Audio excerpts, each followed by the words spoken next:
बिस्मिल्लाहिर्रहमानिर्रहीम। अस्सलाम वालेकुम नाज़रीन, इरफान हाशमी आपको अपने इस शो में लंदन से खुश आमदीद कहता हूँ। व्यूअर्स, पाकिस्तान डेमोक्रेटिक मूवमेंट के दरमियान इख्तलाफात खुलकर सामने आ चुके हैं।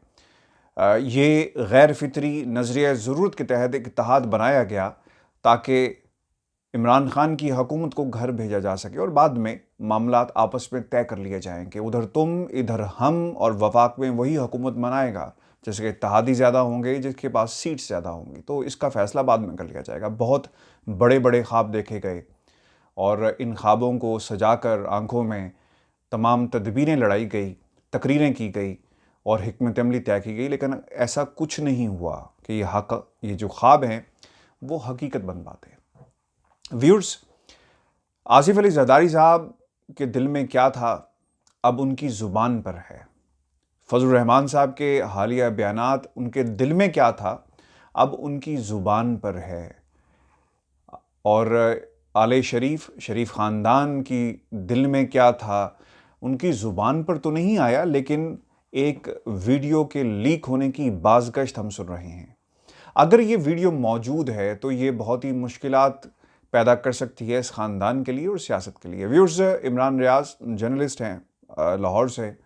उन्होंने एक अपनी वीडियो के अंदर ये दावा किया है कि ऐसी कोई वीडियो लीक हुई है, जो वीडियो फजलुर रहमान साहब को दिखाई गई, आसिफ अली जरदारी को दिखाई गई, जिसके बाद ये तमाम रिएक्शन आया है। मैंने आज लंदन में मौजूद लोगों से बात की, इसहाक डार साहब से बात करने की कोशिश की, उन्हें पैगाम भेजा, मुकम्मल खामोशी, कोई जवाब नहीं आया कि ऐसी बात हुई और क्या उस मीटिंग में इसहाक डार साहब मौजूद थे, उन्होंने कोई ऐसी बात की, कोई जवाब नहीं आया।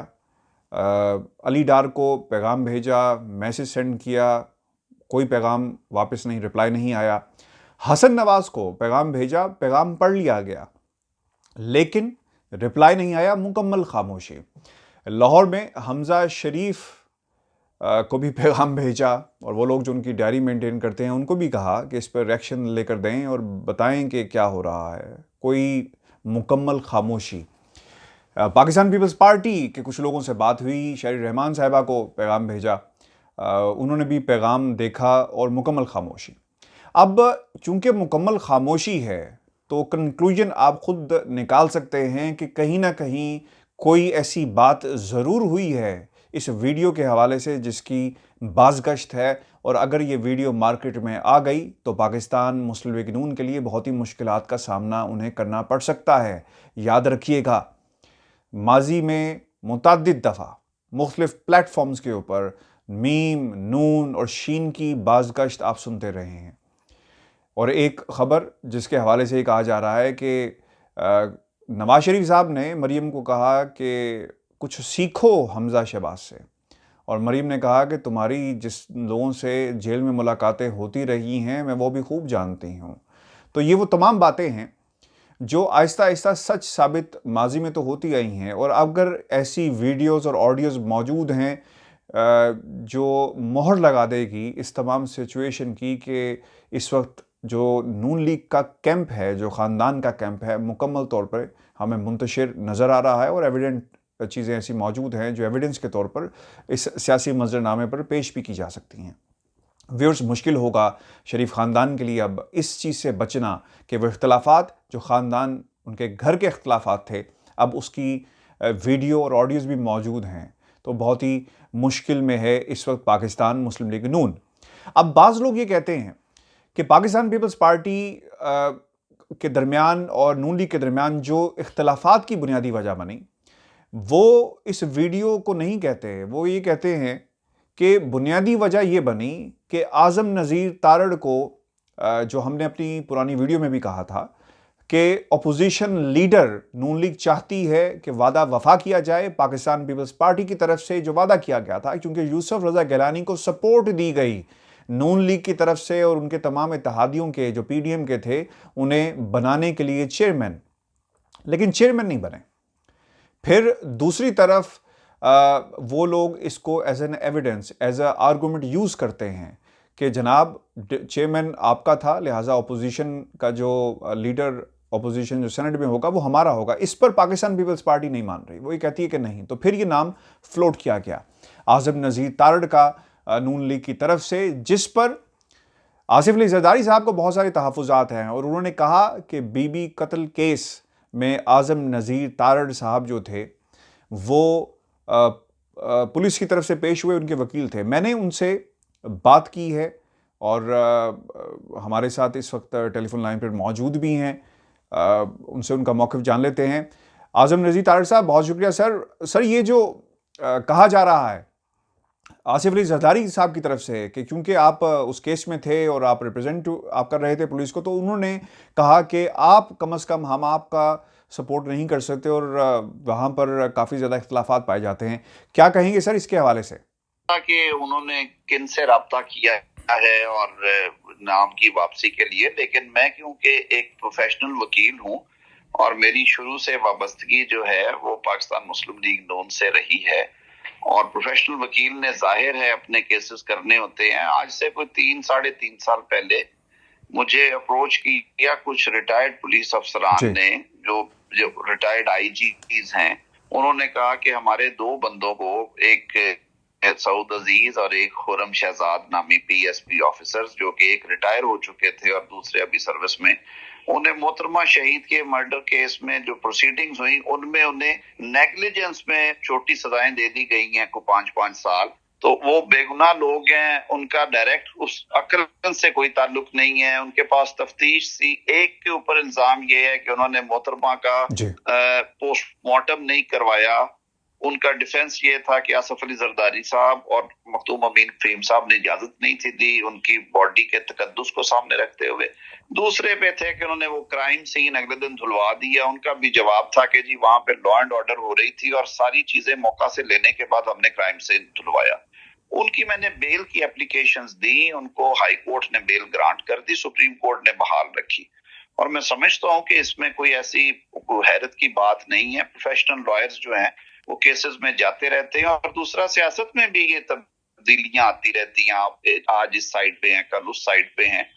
मैं कभी भी जो उनके मेन जो जिनकी तरफ हमेशा पाकिस्तान पीपल्स पार्टी ने या मोहतरमा के साथियों ने, परवेज मुशर्रफ या ब्रिगेडियर एजाज शाह या तरीके तालिबान के जो सहूलतकार थे, मैं कभी उस सेट का ना वकील रहा हूं ना मैं रहना चाहता था, क्योंकि मैं मॉरली कन्विंस्ड हूं कि वो लोग उसमें इन्वॉल्व थे। बाकी उन्होंने किसी से शिकवा किया, राब्ता किया, मुझे इसकी तस्दीक नहीं है मेरे पास। तो हम सब ये भी बताएं सर कि अब आप नून लीग की और पाकिस्तान पीपल्स पार्टी की राहें जुदा देख रहे हैं कि अभी भी कहीं पर कोई गुंजाइश मौजूद है? देखिए आशमी साहब, मेरे लिए तो पार्टी डिसीजन सबसे इम्पोर्टेंट है। ये डिसीजन मेरी क़यादत ने करना है मियां नवाज शरीफ साहब की सरबराही में। वो अगर यूसुफ रजा गिलानी साहब को सपोर्ट करते हैं, मैं सबसे आगे खड़ा होऊंगा। वो किसी और का नाम देते हैं, मैं हाजिर हूँ। वो मुझे हुक्म करेंगे, मैं पार्टी के डिसिप्लिन में हूँ। जो डिसीजन मेरी पार्टी करेगी मैं उसका पाबंद हूँ। फिर से नून लीग का मौक़िफ़ आपने सुना, इस वक्त सामने आपके आ रहा है। आहिस्ता से चीज़ें बहुत सारी क्लियर हो जाएंगी। आपको भी बता दें कि अपोजिशन लीडर कौन होगा। आज़म नज़ीर तारड़ साहब का नाम नून लीग की तरफ से जो है वो प्रपोज़ किया गया है और दूसरी तरफ कहा जा रहा है कि शहरी रहमान साहिबा या यूसुफ गिलानी का नाम ज़रा गौर है और वो अपना उम्मीदवार लेकर आएंगे और इसमें उन्होंने ANP और BNP की हमायत भी हासिल कर ली है। अब उनकी तादाद जो है वो 25 हो गई है, 21 है। तो ये एक इम्पॉर्टेंट चीज़ है और ऑब्वियसली इसके ऊपर वो लीडर ऑफ द अपोजिशन अपना ला सकते हैं। जबकि दूसरी तरफ नून लीग का मौक़िफ़ आपके सामने है और 17 उम्मीदवार उनके 17 सीट्स जो हैं उनकी सेनेट के अंदर मौजूद हैं, तो काफ़ी मुश्किल हो जाएगा नून लीग के लिए। आसिफ अली जरदारी साहब ने अपना काम कर दिखाया, आहिस्ता आहिस्ता नुकसान पहुंचाया मुस्लिम लीग नून को और अब नून लीग को यह एहसास होना शुरू हो गया है कि उधर तुम इधर हम, ये जो बात है सिंध के डोमिसाइल की, ये क्या है। और हैरानगी नहीं होनी चाहिए चूँकि ये इत्तेहाद गैर फितरी था, नज़रिया ज़रूरत के तहत था। तो अब जिसकी ज़रूरत ख़त्म हो गई, जिसकी ज़रूरत अभी बाकी है, वो चीख रहा है और उसके दिल की बात उसकी ज़ुबान पर आ चुकी है। फजलुर रहमान साहब कहते हैं कि हमें तो कुछ मिला ही नहीं। उनका ख्याल ये था कि उन्हें बहुत कुछ मिलेगा, ना वो अवान के अंदर हैं, बाहर थे, ना कोई उन्हें ओहदे मिल सके, ना उनके काम हो सके, ना उन्हें पैसे मिल सके। तो अब वही सोच रहे हैं और सोचने पर मजबूर हो गए और कहने पर मजबूर हो गए कि जनाब अगर जेल जाने की हिम्मत नहीं है तो फिर सियासत में क्यों आते हो? तो उनका इशारा नवाज शरीफ की तरफ है, क्योंकि आसिफ अली जरदारी साहब तो जेल जा चुके हैं और उन्होंने ये बात आसिफ अली जरदारी को नहीं सुनवाई, उन्होंने ये बात जो है वो नवाज शरीफ को सुनाई है। और टाइमलाइन को देखें जिस पर मरीम ने बार बार कहा कि 2 अटैक हुए मेरे वालिद को, उनकी ज़िंदगी को ख़तरा है, कातिलों के हवाले नहीं किया जा सकता, जेल में डालेंगे, तो फिर कहाँ रखें? आप ही बता दें कि अगर नवाज शरीफ साहब कन्विक्टेड हैं, सज़ा काट रहे थे, बाहर गए और वापस आना चाहते हैं, अगर आना चाहते हैं, जो कि ऐसा नहीं है, और अगर वापस आएंगे तो कहाँ जाएंगे? उन्हें जाती उम्रा तो नहीं भेजा जा सकता। तो अब फजलुर रहमान साहब ने भी खुलकर कह दिया, और जो लास्ट कॉल हुई हमारी इत्तलात के मुताबिक, फजलुर रहमान साहब ने अपने आर्सेनल में मौजूद तमाम गन्स का रुख जो है वो आसिफ अली जरदारी की तरफ तो नहीं किया, बल्कि नवाज शरीफ साहब की तरफ किया। और उन्होंने कहा कि आप अगर इस तहरीक को कामयाब बनाना चाहते हैं तो आपको मुल्क में आकर सियासत में हिस्सा लेना होगा। फजलुर रहमान साहब का ख्वाब ये था कि वो इन तमाम जमातों को उकसाएंगे, मनाएंगे कि किसी तरह इस्तीफ़े दिए जाएं और फिर इस तहरीक का आगाज़ किया जाएगा। और वो डटे हुए हैं कि तहरीक लॉन्ग मार्च उस वक्त तक नहीं कामयाब हो सकता जब तक इस्तीफ़े नहीं दिए जा सकते। व्यूअर्स, दूसरी इंपॉर्टेंट बात यह है कि जमीयत उलमा इस्लाम अब्दुल गफूर हैदरी साहब के गिला भी सामने आया है। उन्होंने कहा कि जनाब ये तो 7 वोटों का मामला था, ठीक है, जो कुछ हुआ वो सबके सामने है, लेकिन मेरे मामले में क्या हुआ? उस वक्त तो गलती कोई नहीं हुई, वहाँ पर नंबर कैसे बढ़ गया? तो वो हक बजानिब हैं वहाँ पर ये गिला करने का। तो फजलुर रहमान साहब जो इस वक्त बातें कर रहे हैं इसके पीछे हक़ाइक़ ये हैं, अदम इत्मीनाद है इन तमाम जमातों का, और नज़र ज़रूरत के तहत ही सब कुछ क्रिएट किया गया था, और अब हालात और वाक़यात इस चीज़ को साबित कर रहे हैं। जो दिल की बातें ज़ुबान पर आ रही हैं ना, वो इसी तरह नहीं आ रही, इसकी हकीकत ये है। और आपको ये बताएं कि हुकूमत की कोशिश है कि साफ़ और शफ़ाफ़ इलेक्शंस करवाए जाएं हर प्लेटफॉर्म के ऊपर, हर लेवल के ऊपर, लेकिन ये अपोजिशन जो खुद विक्टिम बनी इस पूरे प्रोसेस का, इस सिस्टम का, अब जो हर्डल्स हैं वो क्रिएट कर रही है कि कोई कमेटी नहीं बननी चाहिए और इसमें बदनीयती पर चीज़ें मुश्तमिल हैं। कैसे बदनीयती है? कहाँ की बदनीयती है? आप नहीं चाहते कि एक साफ़ और शफाफ इलेक्शंस हों? अगर नहीं चाहते तो आप जितनी मर्ज़ी कोशिश करें और सिस्टम को डिरेल करें, ये आप कर रहे हैं और इसी तरह जो है वो करते रहेंगे। व्यूअर्स, आज एक और अहम खबर है। नवाज शरीफ दौर में LDA स्कीमों में प्लाटों की गैर कानूनी अलॉटमेंट की तहकीकात का हुक्म जो है वो एंटी करप्शन ने इसके हवाले से कार्रवाई की हदायत की है। और नवाज शरीफ की 2 वज़ारत आला हैं सियासतदानों में, यानी इनके दौर में, नवाज शरीफ के दौर के अंदर गैर कानूनी तौर पर अरबों रुपए के 1352 प्लॉट्स बांटे गए। 1352 प्लॉट्स हैं जो तकसीम किए गए हैं। एक सेनेटर, 16 अरकान असम्बली और उनके रिश्तेदारों को स्वाबदीदी कोटे की खिलाफ वर्जी करते हुए ये प्लॉट अलॉट किए गए। स्वाबदीदी कोटे के तहत प्लॉट्स यतीमों, जो बेवा हैं, शोधा की जो बेवा हैं, सहाफ़ियों, उल्मा और खिलाड़ियों को अलॉट करने का इस्तेहकाक था।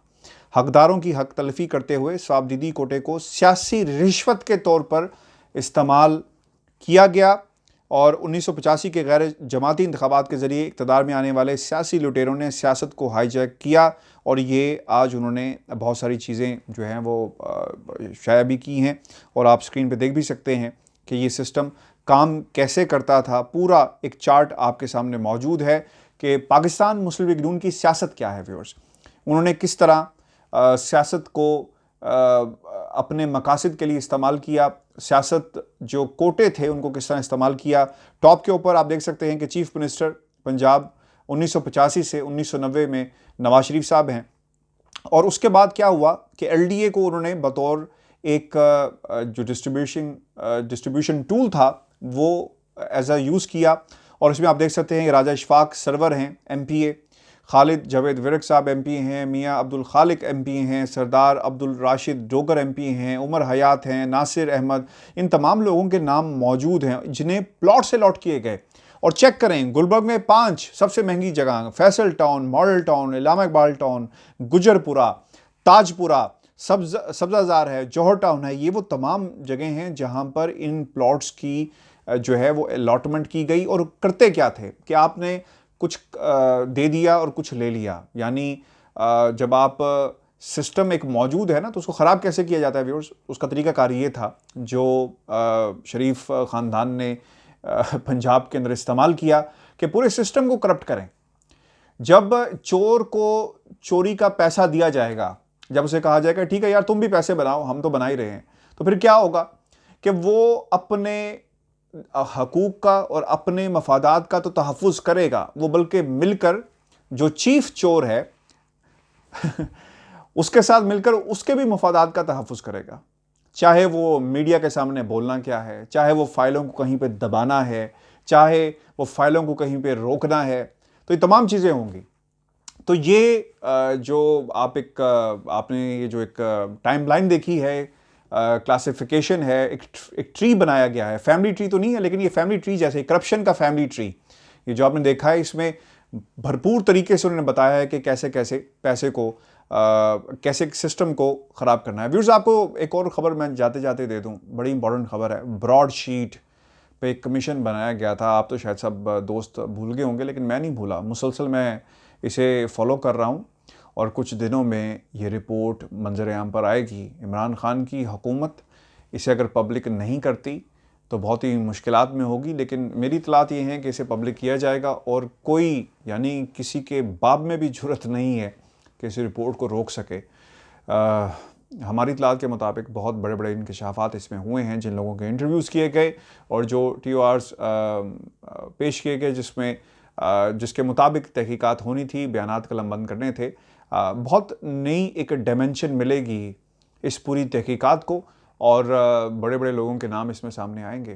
तो हमें भी इंतज़ार है, पूरी कौम को भी इंतज़ार है और मेरे हिसाब से शायद ये रिपोर्ट बहुत जल्दी जो कमीशन है ये हुकूमत को प्रेजेंट कर देंगे और उसके बाद फिर हमें इंतज़ार रहेगा कि हुकूमत कब इसको पब्लिक करती है, चूँकि ऐसी कमेटीज़ और ऐसी रिपोर्ट्स को छुपाया नहीं जा सकता, जिसमें बहुत सारे सवालात हैं।